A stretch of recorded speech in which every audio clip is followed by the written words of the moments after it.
Assalamualaikum semuanya.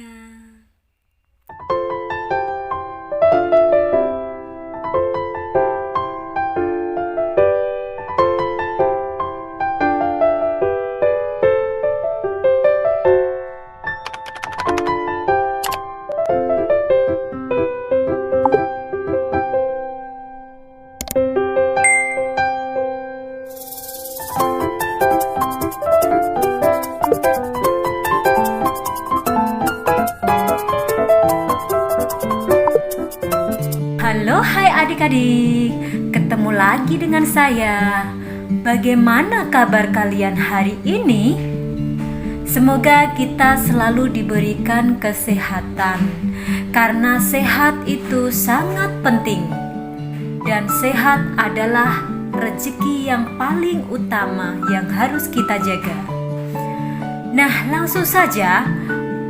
Untuk materi kali ini kita akan membahas tema 1, subtema 3, pembelajaran 5 tentang ayo selamatkan hewan dan tumbuhan. Dengan pemetaan kompetensi dasar IPS 3.1 dan SBDP 3.4. Dengan tujuan pembelajaran 1. Setelah membaca informasi tentang ASEAN dan kondisi geografisnya, siswa mampu menyebutkan kehidupan sosial budaya, ekonomi, dan politik dari dua negara ASEAN dengan benar. 2.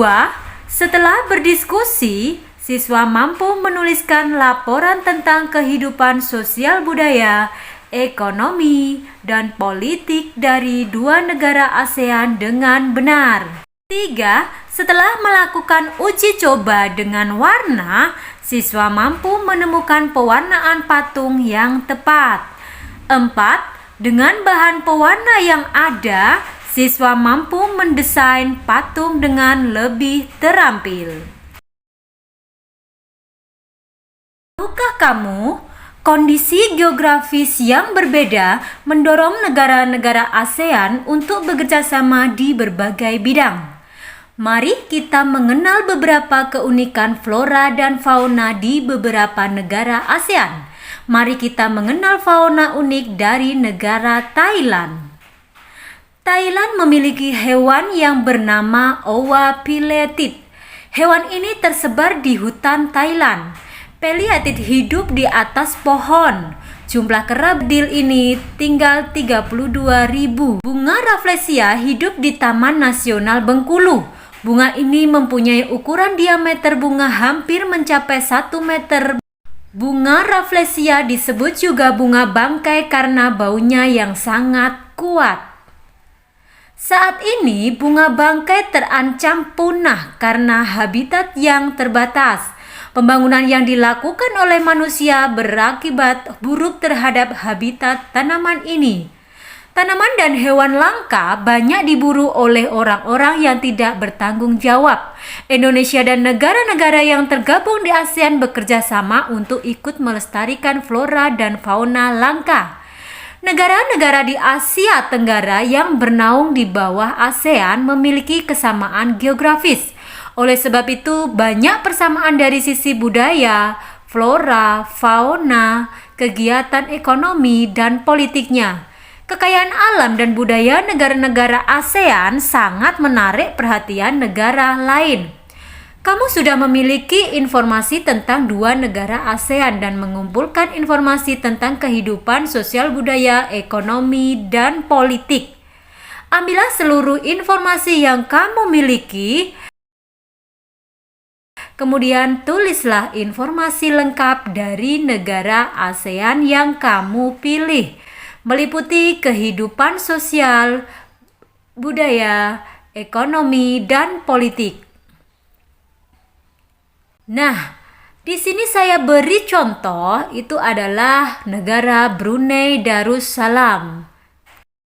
Di Brunei terdapat kampung air, yaitu desa terapung di Brunei Darussalam. Tahun 1400, Kampung Ayer sempat menjadi pusat pemerintahan. Saat ini banyak penduduknya yang memiliki perahu pribadi dan disimpan di bawah rumah apung mereka. Budaya Brunei banyak dipengaruhi oleh ajaran Islam. Mayoritas penduduknya adalah orang Melayu. Negara ini terkenal dengan kekuatan sumber daya alam berupa minyak bumi dan gas alam.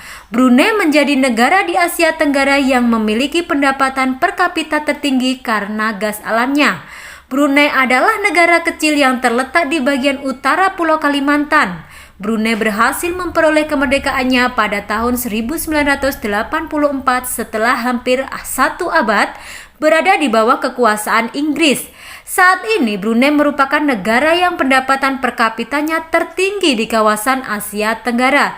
Sistem pemerintahan Brunei berbentuk kesultanan Islam yang dipimpin oleh seorang sultan.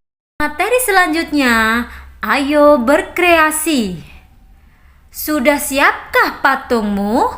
Lanjutkan mewarnai patungmu. Kemudian setelah selesai, perlihatkan kepada gurumu. Dan materi kali ini, adik-adik sudah menyempurnakan patung adik-adik. Setelah itu, patung itu bawa ke sekolah, kemudian letakkan di meja di depan kelasmu. Kumpulkan patungmu dan patung teman-temanmu. Susunlah patung-patung tersebut di atas meja. Ajak adik kelasmu untuk menikmati keindahan patung-patung tersebut.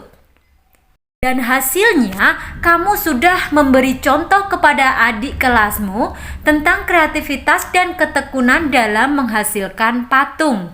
Berbagilah ilmu dengan adik kelasmu cara membuat patung. Nah, adik-adik, untuk materi kali ini saya kira sudah cukup, dan untuk tugas adik-adik adalah perhatikan makanan di rumahmu. Apakah banyak sisa sayuran dan lauk? Bagaimana menurutmu sikap kamu terhadap makanan di rumahmu? Apakah kamu sudah ikut melestarikan hewan dan tumbuhan melalui cara kamu memperlakukan makanan di rumah? Sampaikan pendapatmu kepada gurumu. Oke adik-adik, mungkin materi cukup sekian dan ada kurangnya. Seperti biasa, adik-adik bisa mempelajarinya dari sumber buku lainnya. Nah, jangan lupa subscribe dan komen. Wassalamualaikum warahmatullahi wabarakatuh.